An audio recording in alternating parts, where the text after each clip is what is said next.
आज कोल्हापुरात काँग्रेसमध्ये जोरदार इनकमिंग. माजी नगरसेविका तेजस्विनी घोरपडे, सामाजिक कार्यकर्ते नागेश घोरपडे, राष्ट्रवादीचे शहराध्यक्ष महेंद्र चव्हाण, माजी नगरसेवक शिवाजी पाटील, शहर सरचिटणीस प्रमोद पोवार यांचा कार्यकर्त्यांसह काँग्रेसमध्ये प्रवेश. तिकीट न मिळाल्यामुळे महायुतीत उद्रेक. भाजप महानगर सरचिटणीस धनश्री तोडकरांनी दिला आत्मदहनाचा इशारा, तर शिंदे सेनेचे माजी नगरसेवक राहुल चव्हाणांचा अपक्ष लढण्याचा निर्णय. कोल्हापूर महानगरपालिकेसाठी आज अखेर 506 उमेदवारी अर्ज दाखल. उद्या अर्ज दाखल करण्याच्या शेवटच्या दिवशी झुंबड उडणार.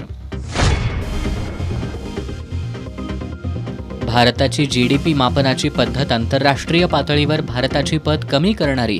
अर्थतज्ञ डॉक्टर विजय ककडेंचं मत.